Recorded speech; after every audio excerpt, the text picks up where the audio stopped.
Imagine a royal bloodline so obsessed with purity, they married brother to sister for 3,000 years straight. Not once, not twice, every generation. Welcome to ancient Egypt's most sacred and most cursed dynasty. They called it divine. The pharaohs claimed to be living gods. Children of Ra gods didn't marry commoners. Gods married gods. So kings married their sisters, their daughters, sometimes even their mothers. The result? A genetic disaster hidden beneath golden masks. Behind every alabaster statue was a body ravaged by birth defects, madness, and slow, painful decay. And no family exemplified this horror more than the Ptolemies. Let's start with Ptolemy II Philadelphus. His nickname? Brother Lover. Not satire, not slander. He literally married his full-blood sister, Arsinoe II. Their wedding was celebrated across Egypt. Incest wasn't just tolerated, it was glorified. But Arsinoe II wasn't just his sister. She had previously married an older king, her own father. She went from daughter-wife to sister-wife. Her womb was a political weapon. Her bloodline was the throne. Arsinoe bore no children, likely sterile from repeated consanguineous unions.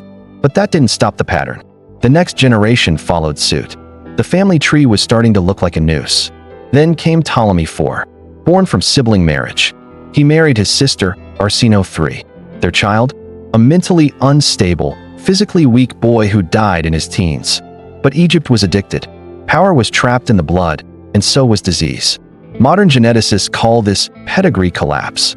Instead of new genetic material entering each generation, the same pool recirculates, over and over, until mutations compound and physical traits deteriorate. Symptoms? Cleft palates, elongated skulls, club feet, intellectual disability, epilepsy, even hemophilia, where a single cut meant slow, unstoppable death. These weren't divine traits. They were cries from a body breaking under tradition. But the madness didn't stop. Ptolemy VIII, nicknamed Physcon, or Fatty, was one of the most grotesque examples. Morbidly obese, cruel beyond reason, married two sisters, then raped and killed his own son.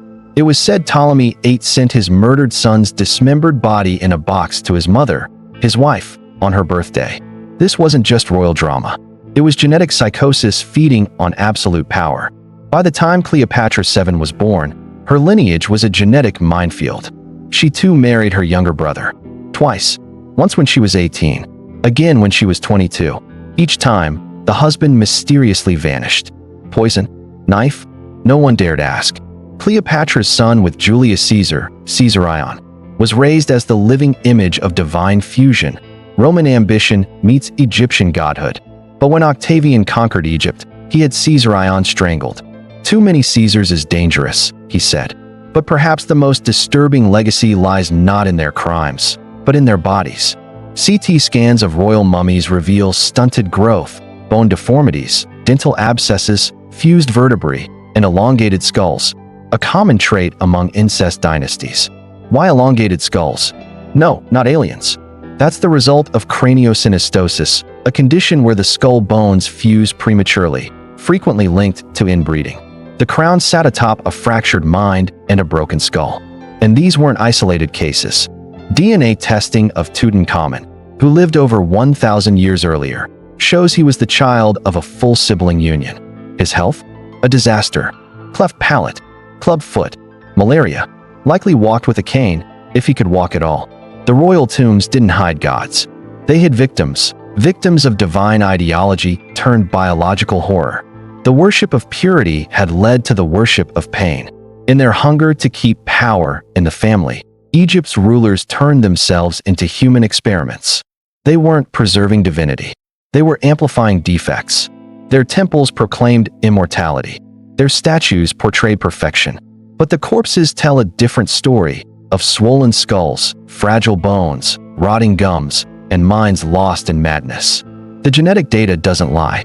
The closer the marriage, the faster the dynasty rotted. Cousin to cousin, brother to sister, daughter to father, generation after generation, like copying a flawed manuscript until it became unreadable. And still, they believed it was sacred, a holy necessity. The gods had commanded it, and so they obeyed, until the family collapsed in on itself, like a star too dense to shine. Power didn't preserve them. It poisoned them. Blood didn't bind them. It betrayed them. And what they left behind wasn't a legacy. It was a cautionary tale carved into the bones of kings. Imagine opening a royal tomb and finding a king's cane. Not as a symbol of power, but because he literally couldn't walk. That's how they found Tutankhamun. The boy king's body was a roadmap of inherited agony. Tutankhamun was the product of a full brother-sister marriage. His father, Akhenaten, had married his own sister, likely someone also descended from incestuous lines. The result was a child barely fit to live. His autopsy revealed a twisted leg, a cleft palate, missing bones in his foot, and a curved spine. His body was so fragile that one fall could have killed him. Some scholars believe he was in chronic pain for most of his short life. But the tragedy doesn't stop there. CT scans showed necrosis in the foot bones, meaning his flesh was literally dying while he was alive. Walking, if possible at all, would have been excruciating. And yet, Egyptian propaganda painted him as a powerful ruler, slaying enemies and riding chariots. They even buried him with over 130 walking sticks, royal accessories for a broken frame. His DNA analysis revealed further horrors. He had malaria, possibly epilepsy, likely suffered from weakened immunity due to severe inbreeding. His death? Maybe infection, maybe sepsis, maybe just a body that couldn't go on.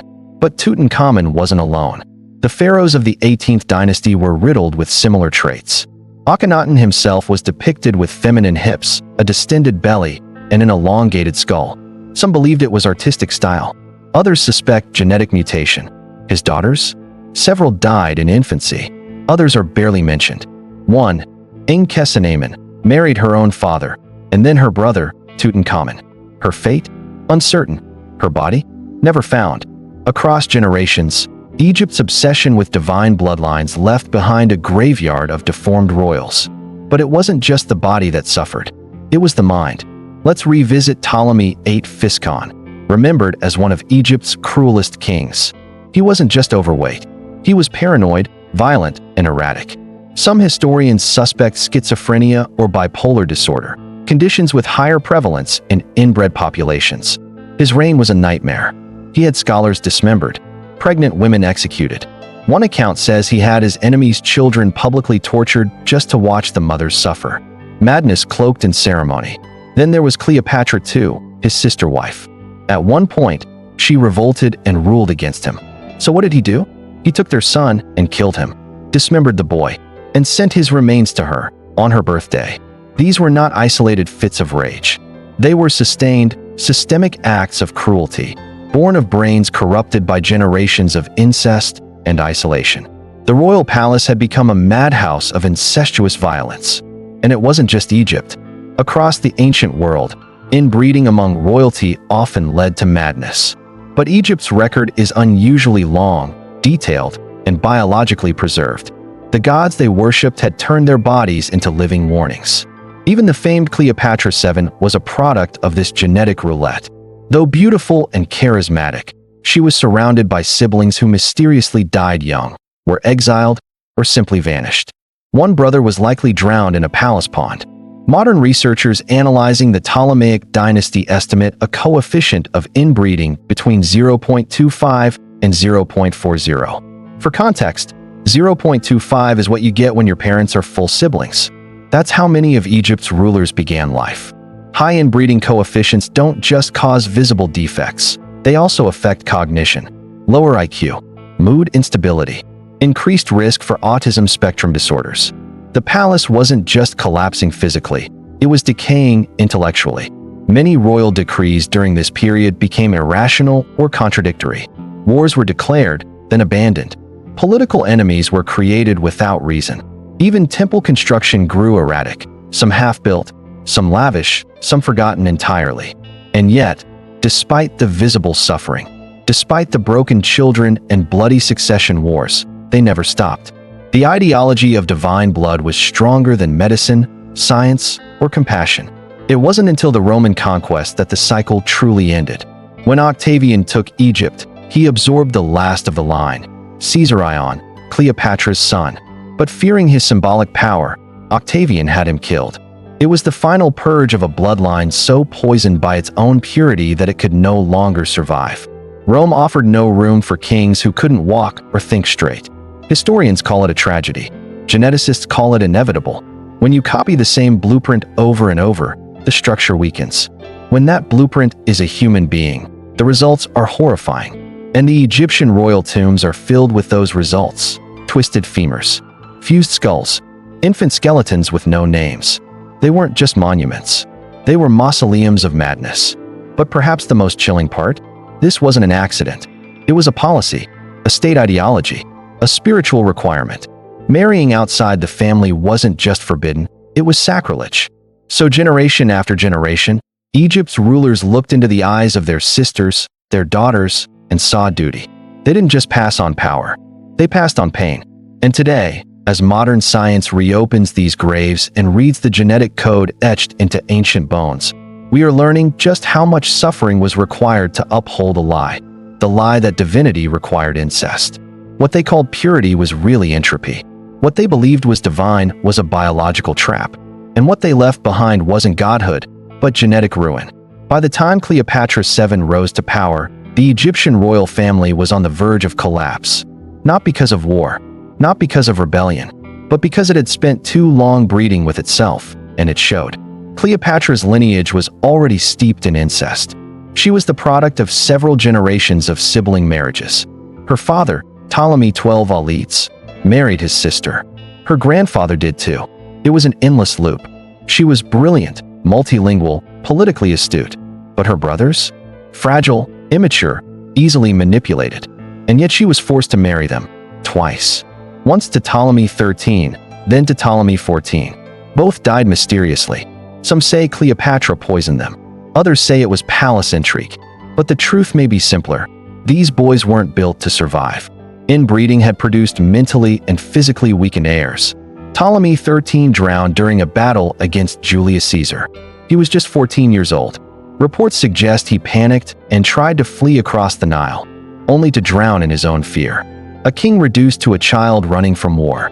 His successor, Ptolemy XIV, ruled briefly beside Cleopatra until he, too, died suddenly. She installed her own son, Caesarion, as co-ruler. The cycle continued, a child ruling beside his mother. But even Caesarion was no savior. Born of Cleopatra and Julius Caesar, he represented two world powers, Rome and Egypt, merged into one fragile boy. And though Cleopatra loved him fiercely, she couldn't protect him. When Octavian, later Augustus, marched into Egypt, he declared Caesarion a threat. Too many Caesars, he said. And with that, Caesarion was strangled to death, the last male descendant of the Ptolemaic line. Cleopatra, facing the collapse of her dynasty, chose death over submission. According to legend, she allowed an asp to bite her. The venom paralyzed her body. The queen who had lived like a goddess died alone, her bloodline broken. But Cleopatra's death wasn't just a political event. It was the final act of a royal experiment in genetic isolation. An empire that had chosen incest over evolution, purity over adaptability, and paid the ultimate price. Rome absorbed Egypt like it was swallowing a corpse. The temples were looted, the priests silenced. The bloodline that had ruled for centuries was now extinct. The gods had turned their backs on the house of incest. And yet, Cleopatra's legend lived on. Artists painted her as seductive. Writers romanticized her suicide. But no one talks about her lineage, how the dynasty's collapse was written in its DNA. The house of Ptolemy didn't fall by sword or flame. It fell cell by cell, gene by gene. Each generation brought more disorder, more madness, more mutation. By Cleopatra's time, it was a miracle the line had lasted at all. But the collapse wasn't just biological. It was spiritual. The belief that royal blood was sacred had become a religion of self-destruction. Egypt had turned its kings into gods, and its gods into genetic curses. In trying to preserve power, they destroyed themselves. In trying to remain pure, they became grotesque. And in refusing to adapt, they doomed their entire civilization. Cleopatra's death marked more than the end of a queen. It marked the death of a philosophy, the idea that godliness and bloodline were one and the same. That incest was not only acceptable, but holy. Rome, for all its flaws, refused to follow that path. Roman emperors might have been cruel, but they married for politics, not purity. They understood that alliances came through adoption, not inbreeding. The Egyptians never learned that lesson.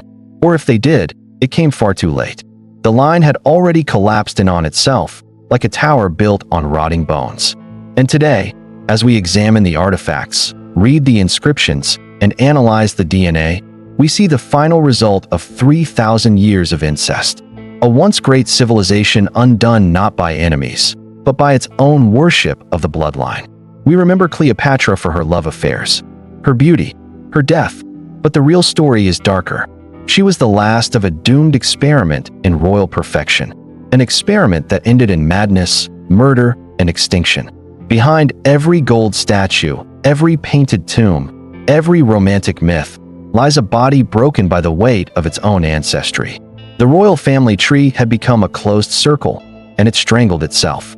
In the 21st century, the secrets of ancient Egypt are not guarded by priests or sealed in pyramids. They're stored in bones. DNA doesn't lie, and it remembers everything the pharaohs wanted to hide. With advances in ancient DNA extraction, scientists have been able to pull genetic material from mummies buried over 3,000 years ago. And what they found inside Egypt's most royal corpses is more shocking than any myth. Take Tutankhamun again. His genome was fully mapped in 2010. The results? He was the child of siblings, both of whom were already from an inbred lineage. His inbreeding coefficient was among the highest ever recorded in ancient history.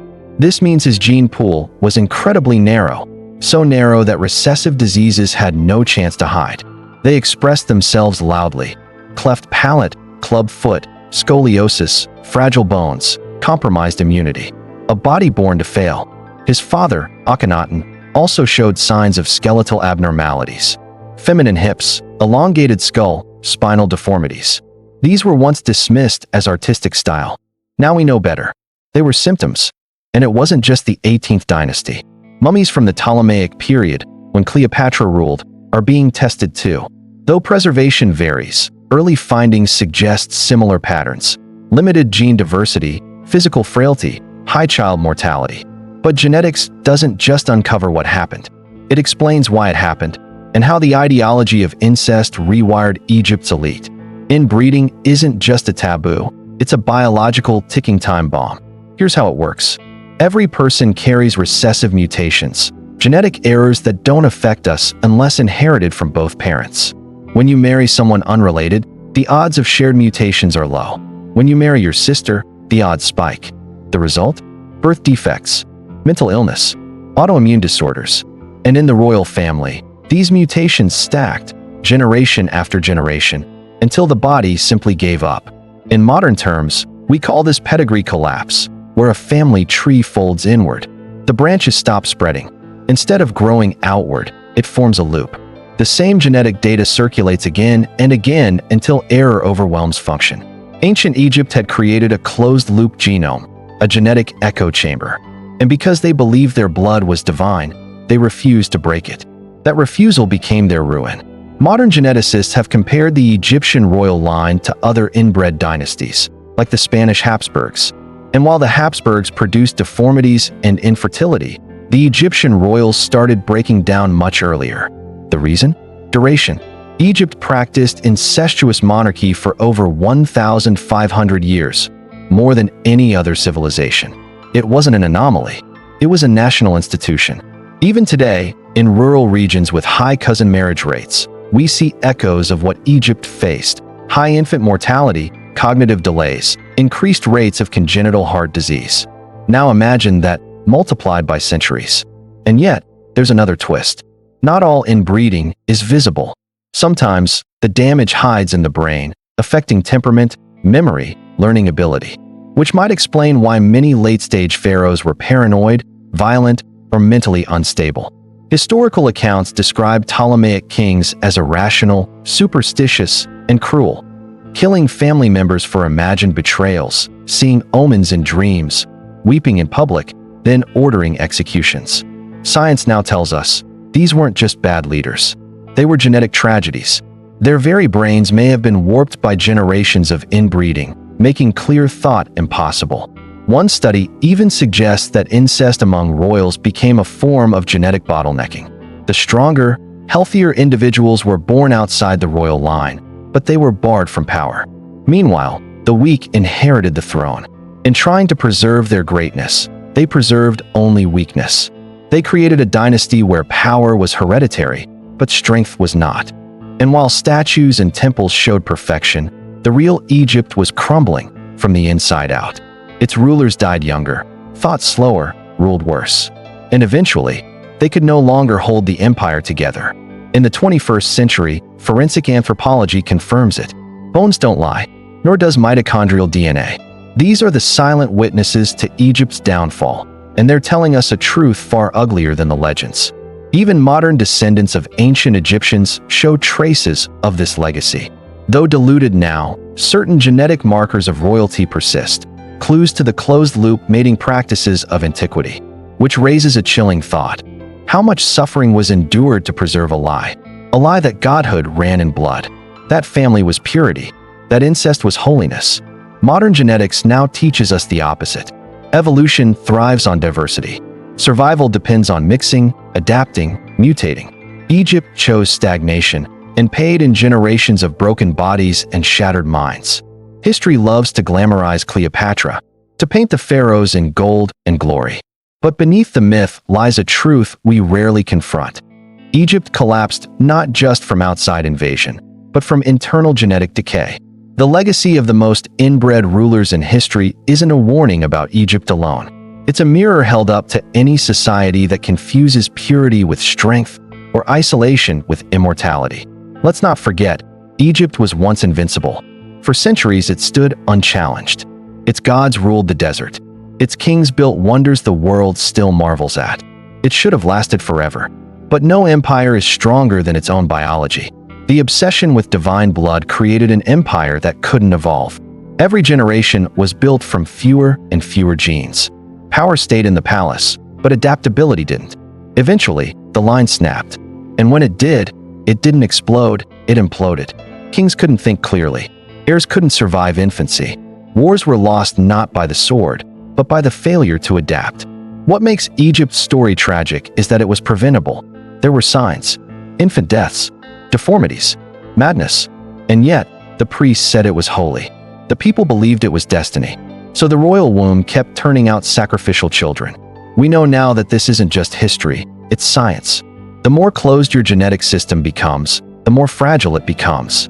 It's not a question of if it collapses, it's a question of when. The pharaohs believed they were gods, but their bones tell a different story. They weren't divine. They were dying, slowly, painfully, generation after generation, and they didn't even realize it.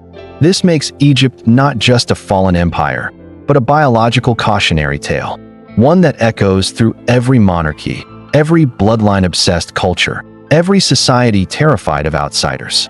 The ruins of incest aren't just in tombs. They're in minds warped by tradition.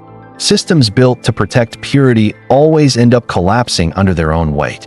Because true survival doesn't come from isolation, it comes from diversity. Even Rome, brutal and arrogant as it was, understood this. It adopted sons. It integrated foreigners. Its emperors came from Spain, Africa, Syria. It evolved. Egypt didn't. In the final days of the Ptolemies, Rome stood at the gates, and Egypt had no fight left. Not in the body, not in the mind, not in the blood. Its last weapon was a queen raised in the same genetic echo chamber that had doomed her ancestors. Cleopatra tried to break the cycle. She allied with Caesar. She bore a son from outside the line, but it was too late. Caesar Ion was still too royal to survive, and Cleopatra's suicide was the end of that sacred, incestuous dream. So what does this teach us today?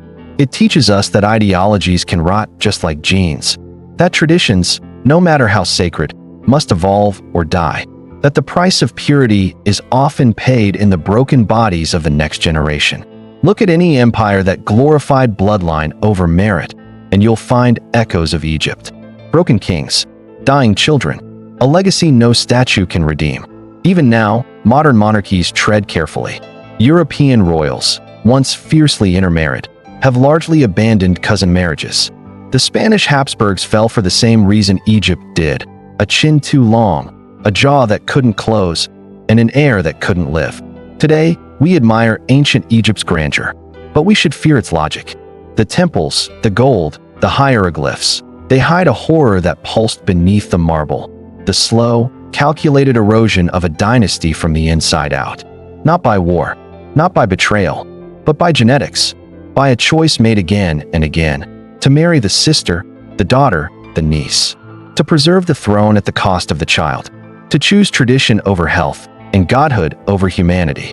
The truth is, Egypt's most powerful rulers were its most fragile. Their lives were short, their minds unstable, their bodies failing before their time. They didn't rule forever. They limped to extinction. So when we gaze at the statues of Ramses or the paintings of Cleopatra, we must remember, behind those perfect images were imperfect people, shaped by fear, bound by blood, and buried by the very system meant to make them immortal. The legacy of Egypt's royal inbreeding is not just in textbooks or tombs. It's in the warning it leaves behind. Power that refuses to adapt will eventually destroy itself. And perhaps the final tragedy is this: for all the gold, the rituals, the gods, they were only human. And humanity, when trapped in a genetic loop, cannot survive, not even if it calls itself divine.